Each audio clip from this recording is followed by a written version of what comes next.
고린도전서 1장 18절입니다. 1장 18절.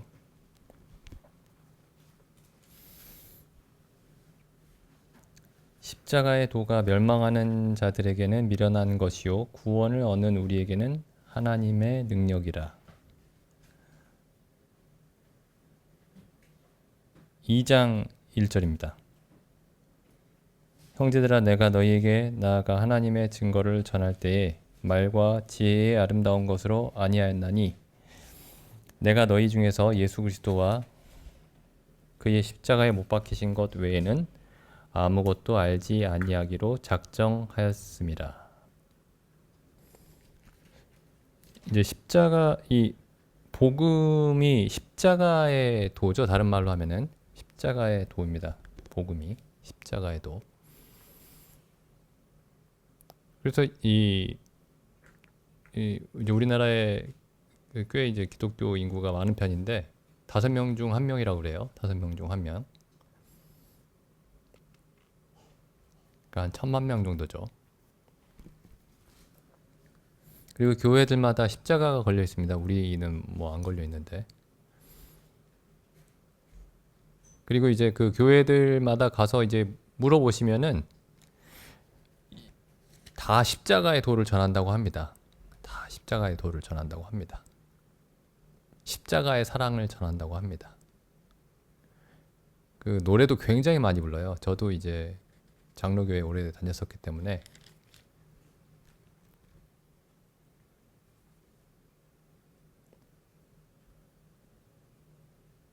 십자가가 다 걸려 있기도 하고 건물마다. 그러니까 이 본인들이 십자가가 가장 중요하다고 생각을 하죠. 십자가가. 근데 그 십자가에 대해서 이제 이해하는 바가 각각 다릅니다. 뭐 예를 들면 이제 사람들이 다 모여가지고 우리는 십자가의 도를 전합니다. 이렇게 얘기하면은 아 그렇습니까? 당신도 십자가의 도를 전합니까? 우리도 십자가의 도를 전합니다. 서로 이제 교회마다 모여서 아 우리도 다 십자가의 도를 전한다라고 이렇게 얘기를 하겠지만은 막상 그 십자가의 도가 구체적으로 뭘 의미하는지 얘기를 해보면은 이제 서로 다른 얘기를 하는 거죠.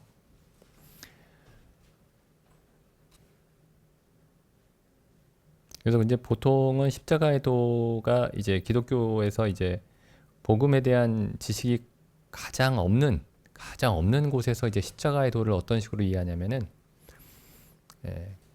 고난으로 이해합니다. 고난. 그러니까 자기가 받는 고난이요.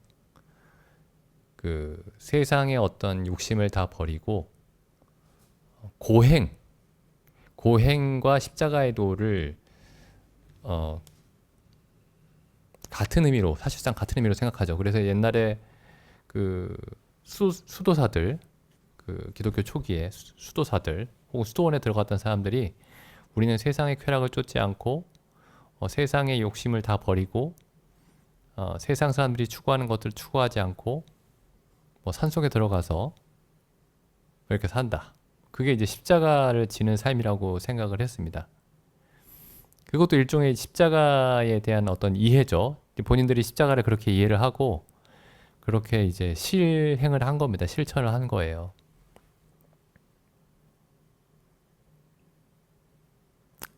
옛날에 베네딕트 수도회 뭐 이런 이제 유명한 수도회들 있죠. 수도회들 카톨릭에 이런 사람들이 이제 국어를 하고 다니면서 그 불교랑 비슷해요. 처음에 이 기독교 역사를 보면 국어를 하고 다니면서 이제 우리는 이제 세상 사람들처럼 뭐 돈을 벌지 않고 뭐 경제 활동을 하지 않고 이제 집집마다 돌아다니면서 이제 이제 돈을 받는 겁니다. 쉽게 얘기하면은. 그리고 그 집을 위해서 기도해주고.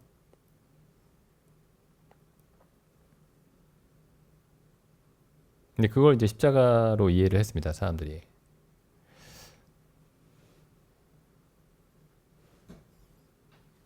그리고 또 어떤 사람들은 십자가를 뭐 우리가 그 영화 같은 걸 보면 이제 십자가에 귀신들을 쫓아낼 때 십자가 표식을 사용을 하죠. 귀신들을 쫓아낼 때. 그래서 이 십자가의 표시로서 귀신과 마귀의 어떤 그 저주와 뭐 이런 것들을 물리친다. 이렇게 생각을 했습니다. 또 이제 어떤 사람들은 십자가에 대해서 예수님이 우리의 죄를 지고 죽으셨다. 이렇게 이제 생각을 하죠. 이제 그쯤 되면 이제 점점 성경에 가까워지는 겁니다. 근데 거기서도 그렇게 생각할 때에도 그러니까 십자가에서 하나님의 자비와 용서를 먼저 본 거죠. 그게 예수님이 십자가에서 우리의 모든 죄를 지고 죽으셨다 라고 얘기할 때에 많은 사람들이 거기서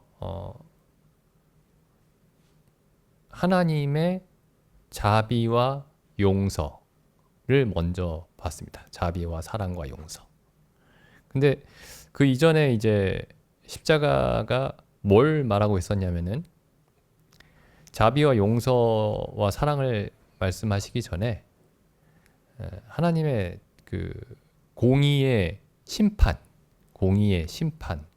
먼저 말씀하고 있었죠. 십자가가. 그러니까 그 십자가에 대해서 이렇게 여러 가지로 생각할 수가 있습니다. 십자가에 대해서.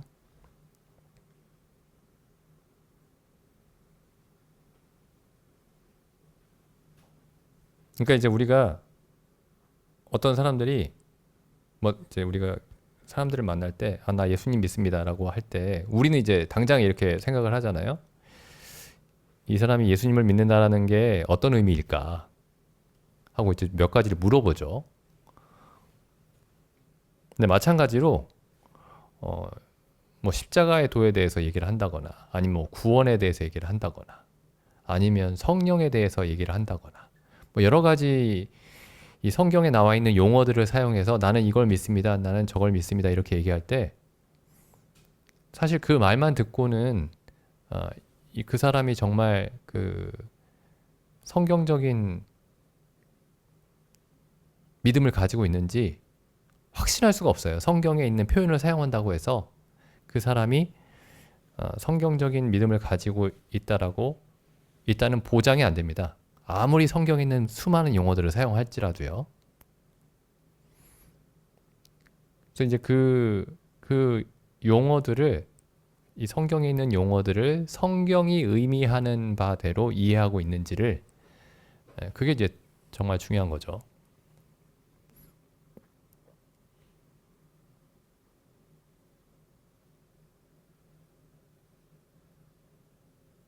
그래서 이제 그 여기 1장 18절 제가 이 말씀을 읽은 이유가 뭐냐면은 십자가에 우리가 너무나 많이 듣는 얘기죠. 이 십자가라는 말이.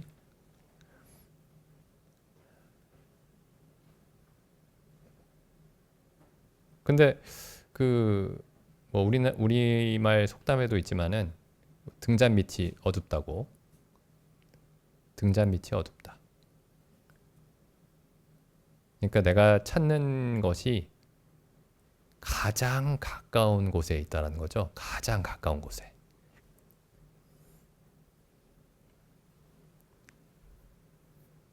가장 가까운 곳에 숨겨져 있다. 근데 우리가 이 성경에서 이제 가장 많이 나오는 이 이야기 속에 우리가 가장 잘 알고 있다라고 생각하는 그 가르침들 속에 사실은 우리가 알아야 할 가장 중요한 것들이 들어 있습니다. 시간이 가면 갈수록 이제 그런 생각이 더 많이 드는 것 같습니다. 그래서 이건 많이 들어서 알고 있다 라는 것들이 사실 몇 년이 지나고 나면은 몇 년이 지나서 다시 돌아보면은 거기에 정말 큰 게 담겨 있습니다.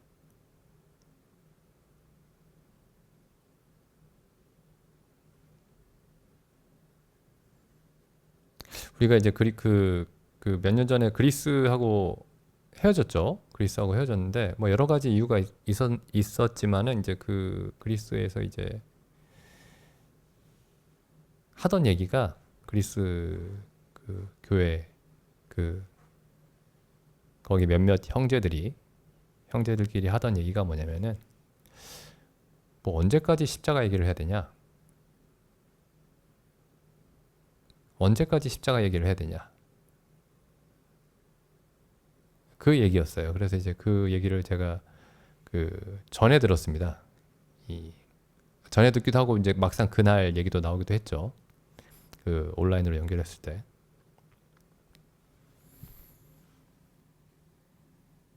근데 여기 사도 바울이 여기 이렇게 얘기하죠.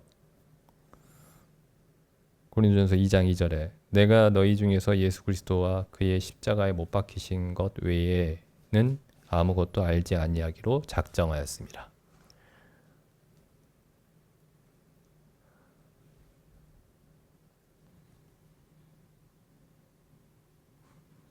이 십자가가 지금 여기 십자가가 보면은 사도 바울이 얘기하는 십자가는 어, 여기 고린도전서 여기 지금 1장, 2장을 우리가 읽고 있죠. 여기 십자가가 여기서 뭘 의미하는가 보시면 사도 바울이 지금 여기서 말하려고 하는 십자가가 뭔가요?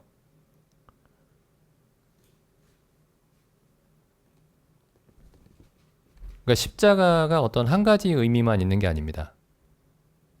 굉장히 많은 의미가 있어요. 굉장히 많은 의미가 있는데 그게 이제 서로 아주 긴밀하게 연결이 돼 있습니다.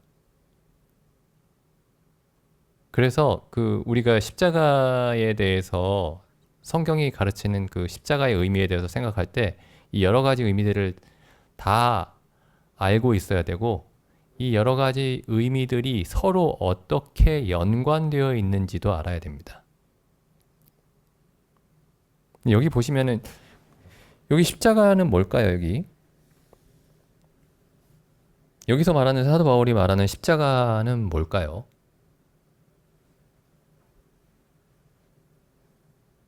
그 중세의 수도사들이 얘기했던 십자가는 아닙니다. 그러니까 내가 세상 사람들과 섞여 살지 않고 나는 산속에서 혹은 광야에 가서 수도 생활을 하겠다. 그런 십자가는 아닙니다. 물론 이제 그 중세의 또 퇴마사들이 사용했던 그 십자가도 아니고요. 그럼 여기 십자가는 뭘까요? 그러면 예수님이 우리가 죄로 인해 받아야 할 형벌을 대신 받으셨다. 그래서 우리가 이제 하나님 앞에 두려움 없이 나아갈 수 있다. 그게 이제 십자가의 아주 중요한 의미 중에 하나죠. 근데 지금 여기서는 그 부분을 얘기하고 계신 게 아니죠. 고린도전서 2장을 읽어보시면은 그 부분에 관한 얘기가 아닙니다. 결국에 그것과 연결이 되지만은 지금 여기 초점은 그게 아니에요. 그죠? 여기 십자가는 뭐냐면은 1장 18절부터 읽어보시면요. 십자가의 도가 멸망하는 자들에게는 미련한 것이요 구원을 얻는 우리에게는 하나님의 능력이라. 기록된 바 내가 지혜 있는 자들의 지혜를 멸하고 총명한 자들의 총명을 패하리라. 그 지혜 있는 자들의 지혜와 총명한 자들의 총명이 패해지는 곳이죠. 여기가. 그러니까 세상이 십자가에 못 박힌 겁니다. 세상이. 그러니까 세상에서는 이제 지혜와 총명과 혹은 세상의 어떤 세상의 능력을 높게 평가하는데 그리고 이런 것들을 통해서 하나님에 대해서도 알 수 있다라고 생각을 하는데 지금 이 십자가는 뭘 얘기하냐면은 세상의 지혜와 능력이 아무것도 아니다 라는 걸 보여주는 게 십자가입니다.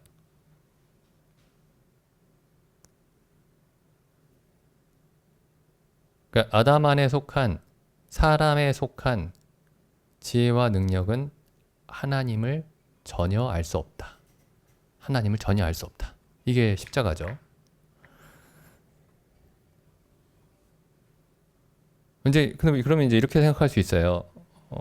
세상의 지혜와 능력으로 하나님을 알 수는 없지만 그리고 다른 것들은 할 수 있지 않나? 그죠?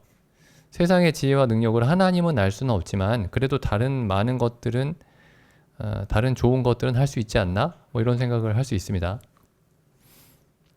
근데 생각해 보시면은 하나님을 알 수 없는데 하나님을 알지 못하는데 다른 좋은 것들을 하면 무슨 의미가 있을까요?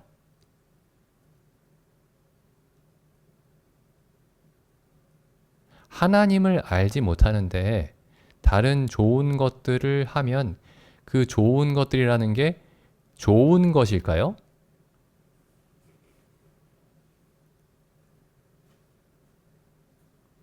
그러니까 세상의 지혜와 능력으로 하나님을 알 수 없고 하나님께 가까이 갈 수도 없다라는 지금 고린도전서 1장과 2장의 이 선언은 세상의 지혜와 능력이 하나님을 알지 못하면 아무런 소용이 없다. 아무데도 소용이 없다. 라는 뜻입니다.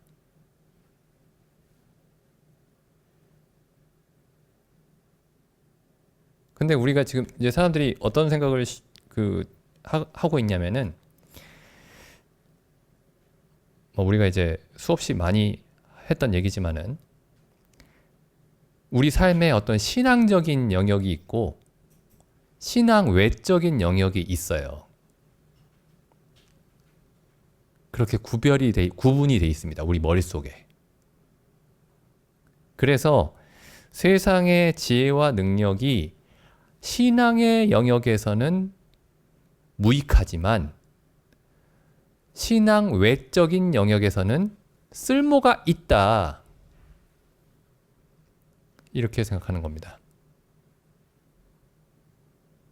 근데 이 신앙 외적인 영역이라는 게 하나님과 무관한 영역이면은 그러니까 하나님과 무관하다라는 게 그러니까 막 마음대로 살고 욕심대로 살고 막 우리가 흔히 말하는 죄악 가운데 살고 그런 게 아니고 그냥 하나님과 독립적인 그냥 이 자체로 돌아가는 그런 영역이라면은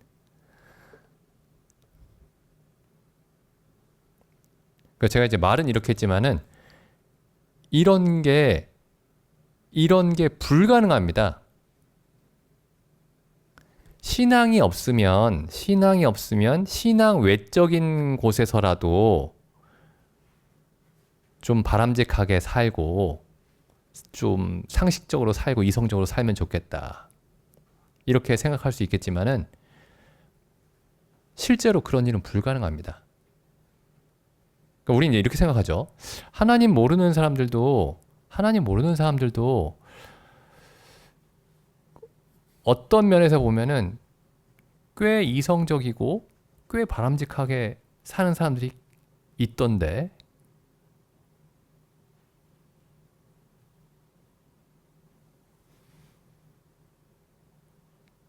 네, 그렇지가 않습니다.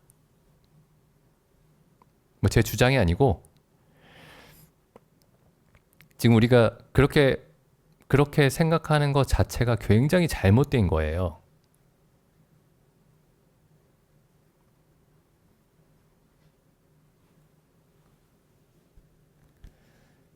하나님을 알지 못하는 그리고 하나님께 나아가지 못하는 혹은 하나님의 일을 하지 못하는 지혜와 능력은 아무런 소용이 없습니다.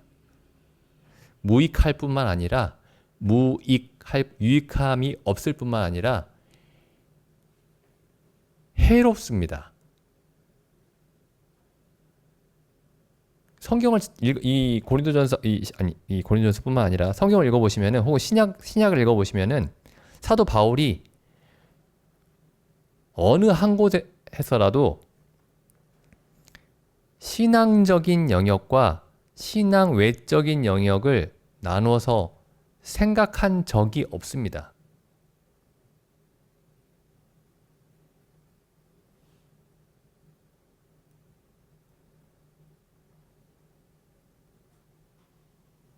근데 이게 이제 굉장히 중요한 부분이죠. 그러니까 하나님이 교회만 다스리는 분이 아니고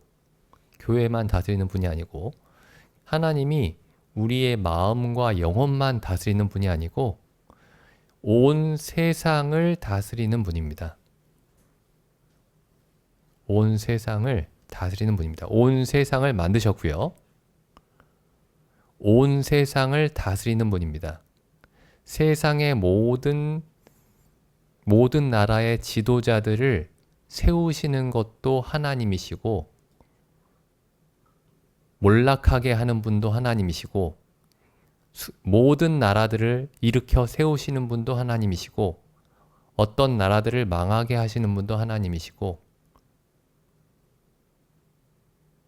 우리 삶에서 우리 개인의 삶에서도 우리 마음과 어떤 영혼의 문제만 하나님이 관여하시는 게 아니고 우리 삶에 일어나는 모든 문제, 그게 뭐 건강이든지 아니면 뭐 인간 관계든지 아니면 경제적인 문제든지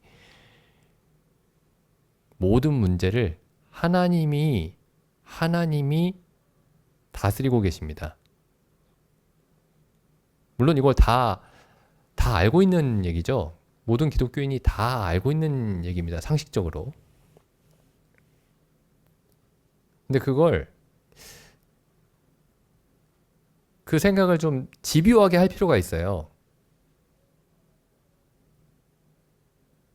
일관되게 그 생각으로 우리가 하는 모든 일과 생각을 이 생각으로 일관성 있게 다 점검해 볼 필요가 있습니다. 우리가 정말 이 하나님이 모든 것들을 다스리고 계신다 라는 이 말씀을 정말 믿고 있느냐. 하나님이 이 기록된 말씀으로 우리 삶의 모든 영역을 다스리기를 원하신다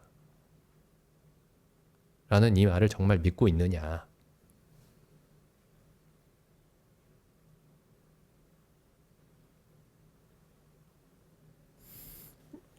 여기 다시 보시면은 여기 고린도전서 1장 다시 보겠습니다. 이 1장 21절. 하나님의 지혜에 있어서는 이 세상이 자기 지혜로 하나님을 알지 못하는 거로 하나님께서 전도에 미련한 것으로 믿는 자들을 구원하시기를 기뻐하셨도다. 이 세상이 스스로 하나님을 알 수 없다라는 선언이 십자가입니다. 그래서 여기 3장에 보시면요. 3장 3절입니다. 3장 너희가 아직도 육신에 속한 자로다. 너희 가운데 시기와 분쟁이 있으니 어찌 육신에 속하여 사람을 따라 행함이 아니리요. 어떤 이는 말하되 나는 바울에게라 하고 다른 이는 나는 아볼로에게라 하니 너희가 사람이 아니리요. 이 고린도 교회의 성도들이 어떤 일을 하고 있었냐면은 나는 바울이 성경을 설명하는 방식이 좋더라. 나는 아볼로가 성경을 설명하는 방식이 좋더라. 나는 바울파다. 나는 아볼로파다. 나는 베드로파다. 이렇게 이제 나뉘었습니다. 이렇게 나뉘었는데 예, 사람을 자랑하는 거였죠, 그게. 그래서 3장 21절에 보시면 3장 21절에 보시면은 그런즉 누구든지 사람을 자랑하지 말라. 십자가의 그러니까 십자가가 뭐냐면은 세상이 못 박힌 곳입니다. 그러니까 세상이 뭐 하는 곳이냐면은 사람을 신뢰하고 사람을 자랑하는 곳입니다. 그러니까 아담이 이룩한 모든 것들이 하나님의 심판과 저주 아래 있는 곳이 십자가입니다. 근데 이제 고린도 교회 성도들이 어떻게 했냐면요.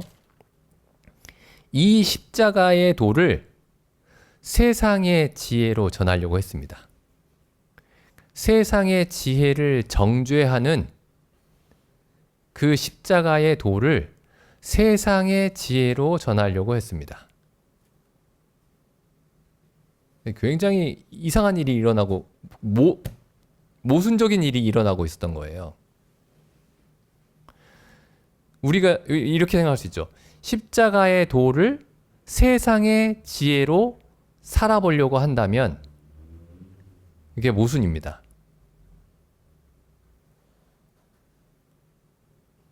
사람의 지혜와 능력으로 복음에 따라서 살려고 한다면 그게 모순입니다. 십자가의 도를 세상의 지혜와 능력으로 전하고 행하려고 한다면 그게 모순이죠. 근데 이 고린도 교회가 이 구성원들이 특별히 좀 뭐 논리적인 걸 몰라가지고 이런 일을 했던 게 아닙니다.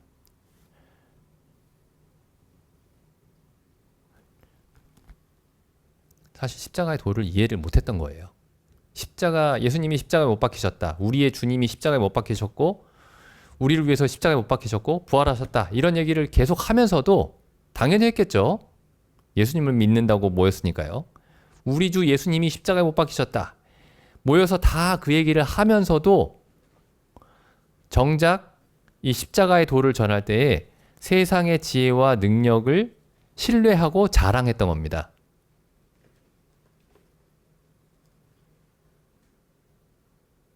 그러니까 십자가의 도를 전한다고 하면서 사실 십자가의 도를 이해하지 못했던 거죠.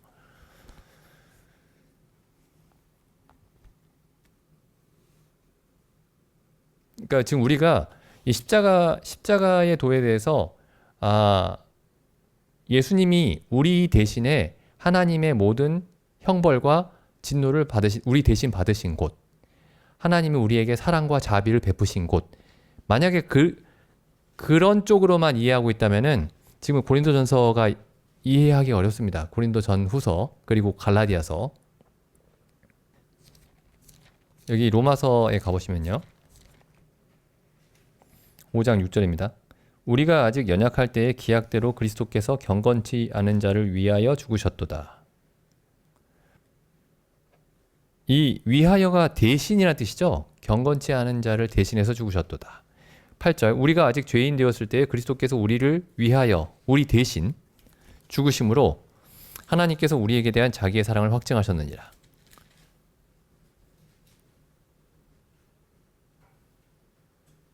근데 여기 위하여라는 말이 있고 전에도 이제 말씀드렸지만은 십자가가 그리스도께서 우리를 위하여 죽으신 곳이기도 하지만은 로마서 6장에 가보시면은 6장 3절에 우리가 그리스도 예수와 합하여 죽은 곳입니다. 그러니까 그리스도께서 우리를 위하여 죽은 곳이기도 하지만 우리가 그리스도와 합하여 죽은 곳이기도 합니다. 하나님이 우리를 구원하실 때 복음이 그리스도께서 우리를 위하여 우리를 대신하여 죽으셨다라는 이 사실만으로 우리를 구원하실 수 있다면 로마서 5장, 6장, 7장, 8장은 기록될 필요가 없습니다. 5장, 6장, 7장, 8장은. 근데 우리가 그리스도 예수의 죽음에 합하여 그리스도와 함께 죽었다. 그리스도가 우리를 대신해서 죽으셨다라는 사실이 있을 뿐만 아니라 우리가 그리스도와 함께 죽었다. 라는 얘기를 사도 바울이 복음을 전할 때 반드시 전하셨어요. 그것도 굉장히 많은 분량을 할애해서 로마서만 보시더라도 5, 6, 7, 8장입니다. 5, 6, 7, 8장. 그리고 고린도전서 그리고 갈라디아서가 우리가 그리스도와 합하여 죽었다. 우리가 그리스도와 합하여 그리스도와 함께 죽었다. 라는 얘기를 하고 있는 곳이 고린도전서와 갈라디아서입니다. 고린도후서는 조금 다른 부분이에요. 고린도후서는 좀 다른 부분인데 고린도전서하고 갈라디아서는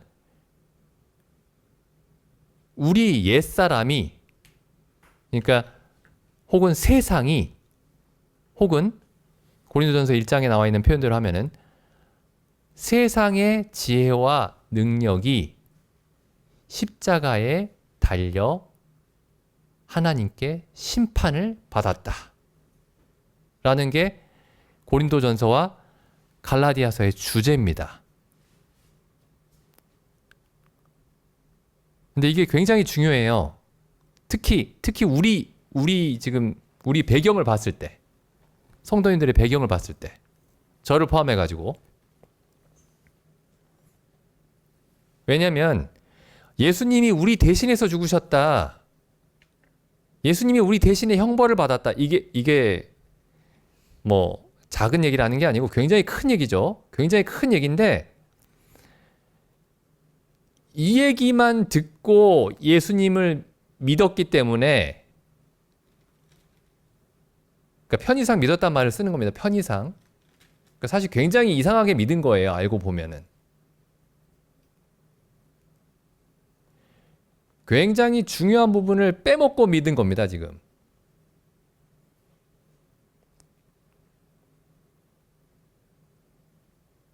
그러니까 고린도전서와 갈라디아서에서 세상이 혹은 사람의 지혜와 능력이 하나님을 알지 못하는 거로, 소극적으로 얘기하면요, 하나님을 알지 못하는 거로, 그리고 좀 적극적으로 얘기하면은 하나님을 대적하는 거로, 하나님을 대적하는 거로 십자가에서 하나님이 저주하고 심판하셨다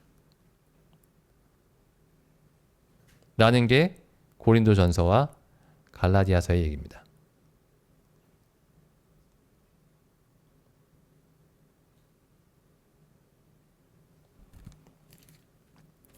그래서 갈라디아서에 가보시면 이런 말씀이 있죠.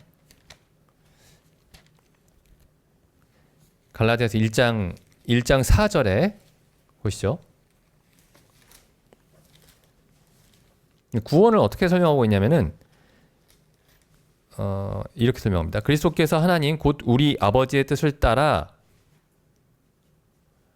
우리가 받아 마땅한 죄의 형벌에서 우리를 건지시려고 자기 몸을 들이셨으니, 이렇게 말씀하고 있지 않고 이 악한 세대에서 우리를 건지시려고 우리 죄를 위하여 자기 몸을 들이셨으니, 이렇게 설명하고 계시죠. 이 악한 세대에서. 근데 이 악한 세대에서 우리를 어떻게 건지시느냐? 출애굽기에서 보시면은 세상에서 우리를 건지실 때 하나님이, 애굽에서 이스라엘 백성을 건지실 때 하나님이 어떻게 건지시냐면은 애굽을 망하게 하시죠. 애굽을 망하게 하십니다. 여기도 마찬가지예요. 신약도 마찬가지인데 신약에서는 그게 약간 다른 모습으로 나타납니다. 어떻게 되냐면은 세상이 망했다는 걸 보여주시는데 여기서는 어떻게 하시냐면은 출애굽기에서는 애굽을 없애버리시죠. 하나님이 애굽을 완전 망하게 하십니다. 근데 지금 여기서는 이 예수 그리스도의 십자가를 통해서는 어떻게 하시냐면은 이 갈라디아서 2장 20절 보시면, 제가 지난 주일날 드렸던 말씀 이거 좀 보충해서 좀 드리는 겁니다. 내가 그리스도와 함께 십자가에 못 박혔나니 나를 죽이십니다. 나를. 그 내 안에, 여기 지금 내가 그리스도와 함께 십자가에 못 박혔다라고 했을 때 이 나 안에 세상이 분리할 수 없을 만큼 세상이 만들어낸 나예요. 이 나가. 그러니까 나를 악한 세대에서 건지시려면 어떻게 하셔야 되죠? 나만 세상에서 건져내실 수가 없습니다. 그래서 하나님이 하시는 방법은 뭐냐면은 이 나를 제거하시는 겁니다. 이 나를.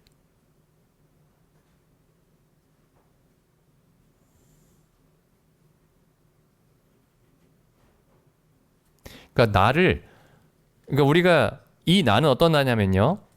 나를 자랑하고 나를 신뢰하던 나였습니다. 근데 모든 사람이 그래요. 모든 세상에 있는 모든 사람이 자기를 믿고 자기 스스로를 믿고 더 나아가 자기를 자랑합니다. 근데 하나님이 예수 그리스도를 십자가에 못 박으시면서 그 십자가에 달린 예수 그리스도를 통해서 우리를 보게 하십니다. 우리 자신을, 나를. 그래서 나를 신뢰하고 나를 자랑하던 내가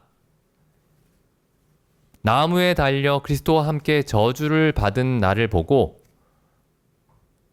나를 불신하게 되고, 그게 십자가의 도예요. 아, 내가 하나님의 형벌을 면했다. 하나님의 진노를 피했다.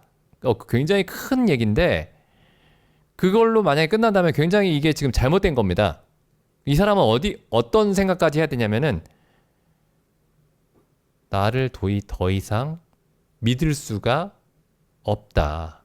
나의 지혜와 능력을 더 이상 믿을 수가 없고 나를 자랑하던 내가 나를 부끄러워하게 됩니다.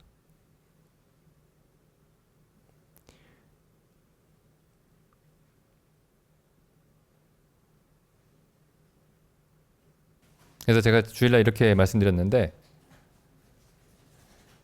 하나님이 세상에서 우리를 건지실 때 세상을 없애는 게 아니고 세상에 있던 우리를 죽이시는 겁니다.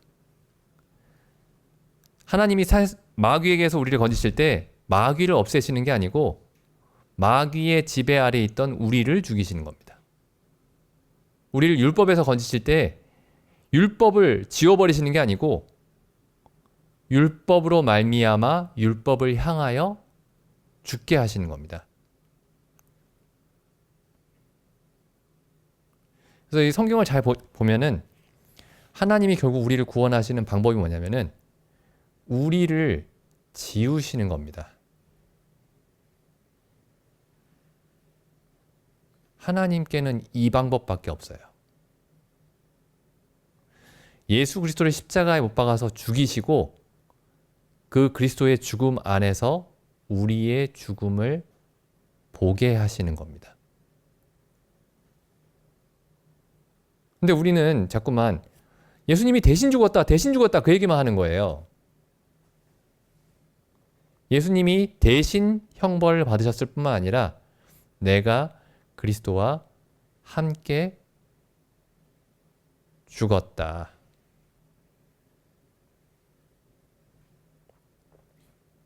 근데 이 고린도 교회의 성도들과 갈라디아 여러 교회의 성도들이 예수님이 나를 대신해서 죽으셨는데 본인은 죽지 않은 겁니다.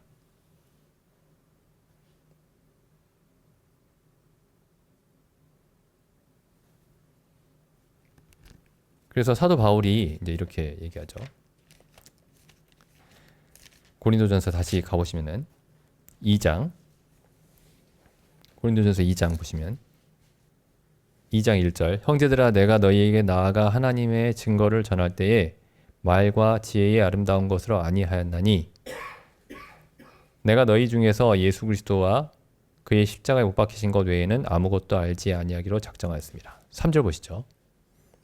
내가 너희 가운데 거할 때에 약하며 두려워하며 심히 떨었노라.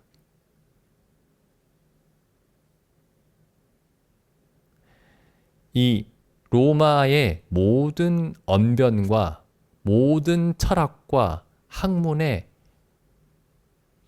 능했던 사람이, 그리스 로마의 모든 학문에 능했던 사람이 약하며 두려워하며 심히 떨었습니다.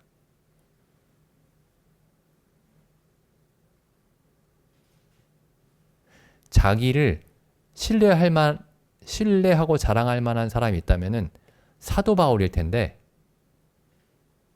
자기를 불신했고 자기를 두려워했습니다.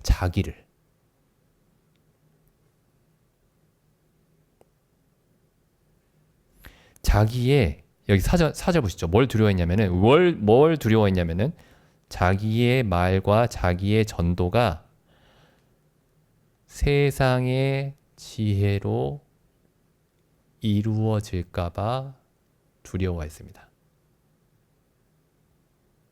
자기의 지혜로 이루어질까봐 두려워했습니다. 뭐 자기의 지혜로 이루어지면 어떤가요? 사람들만 많이 모이면 되죠. 사람들이 은혜 받았습니다. 좋은 말씀입니다.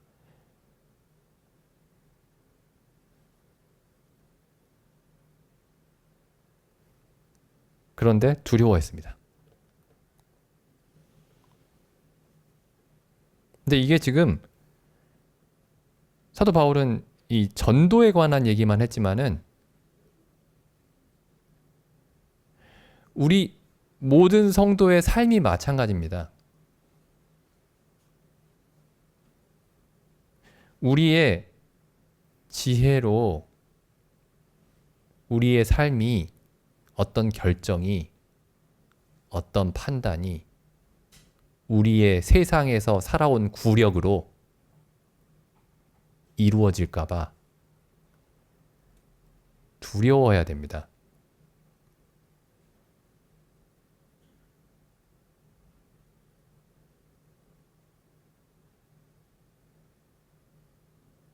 그래서 이 두려움이 우리가 누구에게서 먼저 발견이 되냐면은 예수님에게서 발견됩니다. 예수님이 이렇게 하셨죠. 나는 스스로 아무것도 할 수 없다.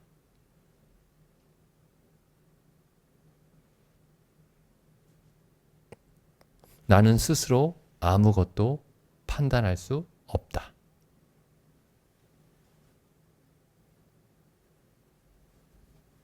근데 우리 이렇게 생각할 수 있죠.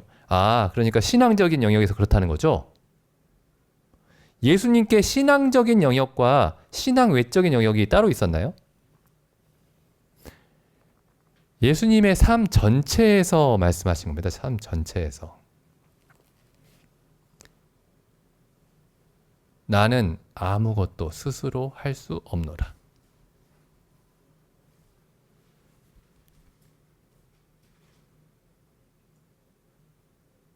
이런 두려움이 사람들에게 하나님의 사람들에게 계속 나타납니다.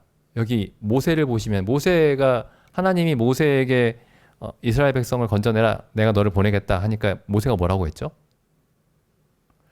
하나님이 생각하셔도 저만한 사람이 없죠. 저처럼 애굽의 모든 학문과 이 모든 재능을 가진 사람이 없죠.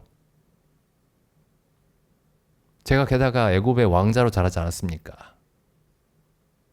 이렇게 한 게 아니고 보낼 만한 사람을 보내십시오. 저는 입이 둔해서 말을 할 수가 없습니다. 예레미야도 똑같이 얘기를 했죠. 예레미야도. 여기 있습니다. 예레미야 1장에 보시면은 1장 4절에 여호와의 말씀이 내게 임하니라. 이르시되 내가 너를 복중에 짓기 전에 너를 알았고 내가 태에서 나오기 전에 너를 구별하였고 너를 열방의 선지자로 세웠노라. 하나님이 직접 말씀하셨어요. 여호와의 말씀이 내게 임하니라. 이만큼 확실할 수가 없습니다. 이만큼. 그 부르심이. 그러면 어떻게 되죠, 사람이? 하나님이 부르셨으니까 난 자신 있습니다. 이렇게 얘기해야 되죠. 근데 이 예레미야가 어떻게 하냐면요. 7절에 6절에 내가 가로되 슬프도소이다. 주 여호와여 보소서. 나는 아이라 말할 줄을 알지 못하나이다. 그 겸손이 아닙니다. 이 사람이 스스로 낮춘 게 아니에요.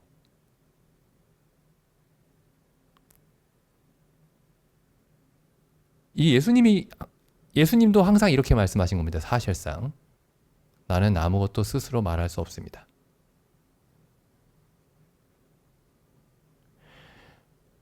어떻게 표현하면은 이게 정확한 표현은 아닐지 모르겠지만은 예수님이 완전히 얼어붙으신 거예요. 나는 아무것도 스스로 판단하고 행동할 수 없습니다. 그럼 어떻게 판단하셨죠? 듣는 대로 아버지께. 그게 아버지께 듣는 대로가 마음속에서 일어나는 어떤 소리를 듣고 하신 게 아니고 시험을 받으실 때 이렇게 말씀하셨죠. 기록되었으되 사람이 떡으로만 살 것이 아니요 기록되었으되 주 너의 하나님을 시험치 말라. 기록되었으되 주 하나님께 경배하고 다만 그를 섬기라 하였느니라. 기록되었으대로만 움직이셨습니다. 기록되었으대로만. 기록되었으되.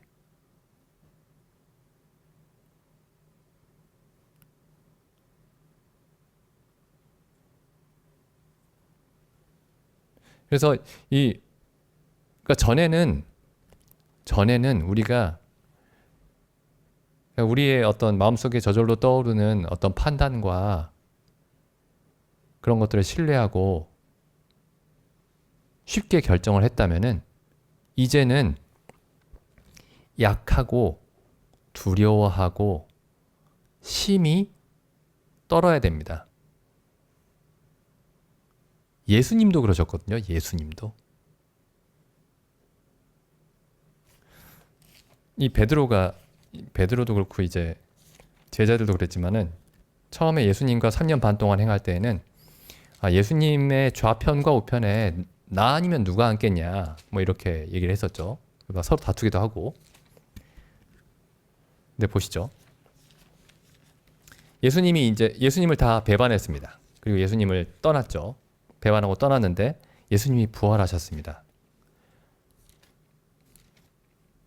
예수님이 부활하셔서 제자들도 만나시고 그렇게 하셨어요. 그러면 어떻게 해야 되죠? 우리가 배신했던 예수님이 부활하셨고 예수님이 죽으신 것이 우리 잘못이 아니고 하나님이 정하신 대로 그렇게 되신 것이구나. 이렇게 해서 다시 한번 용기를 내야 되는데 이 요한복음 21장 보시죠. 요한복음 21장에 보시면은 지금 요한복음 20장에 보면 예수님이 몇 번 나타나셨죠? 제자들에게. 제자들이 다 모였을 때도 나타나시고 20장 19절에도 한번 나타나시고 20장 26절에도 한번 나타나셨죠. 근데 그 이후에 그럼 어떻게 해야 되죠? 예수님이 베드로를 처음 만나셨을 때 이렇게 말씀하셨죠. 처음 만나셨을 때 내가 너로 사람을 낚는 어부가 되게 하리라. 처음 만나셨을 때 그렇게 말씀하셨고 그 다음에는 베드로가 예수님에게 주는 그리스도시요 살아계신 하나님의 아들이십니다 라고 했을 때 예수님이 베드로에게 뭐라고 말씀하셨냐면은 바요나 시몬아 내가 보기도다. 이를 내게 알게 하니는 혈육이 아니요 하늘에 계신 내 아버지니라.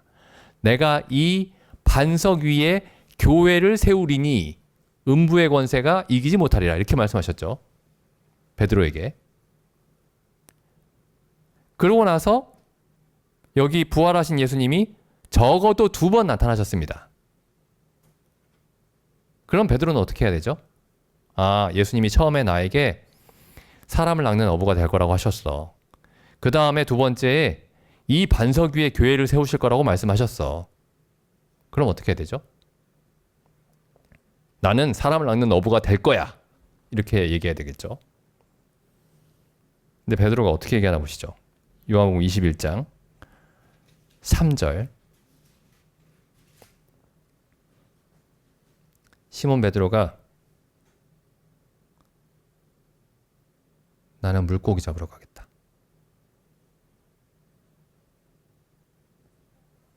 나는 사람을 낚는 어부가 될 수가 없다.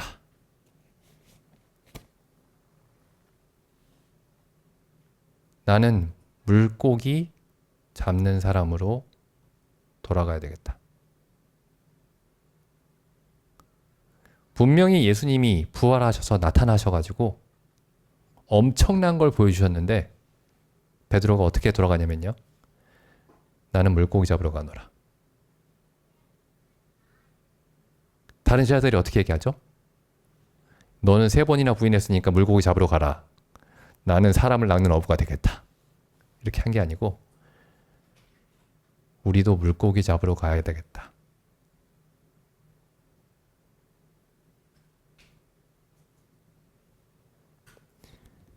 예수님이 하신 일이 뭐냐면은 자기 신뢰를 완전히 없애버리셨습니다.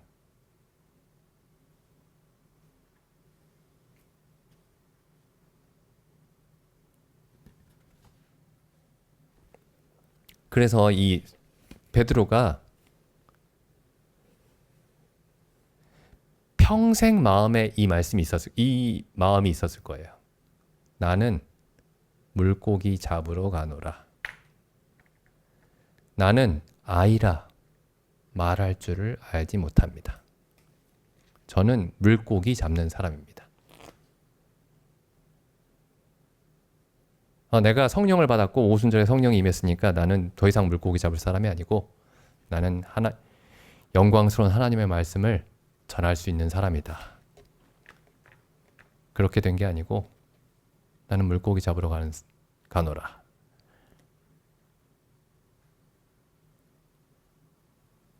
이렇게 말할 때 베드로가 하나님의 말씀을 전할 준비가 됐습니다.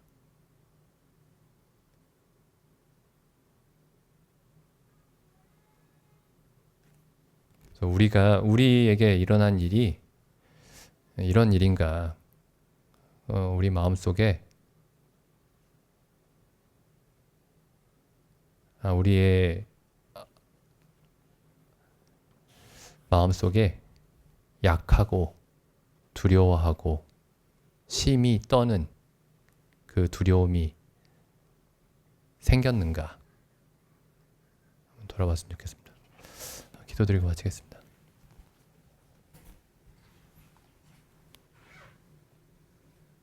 하나님 아버지, 십자가에 달린 예수 그리스도를 배울 때 참 저희가 하나님의 그 크고 두려운 진노에서 그 형벌에서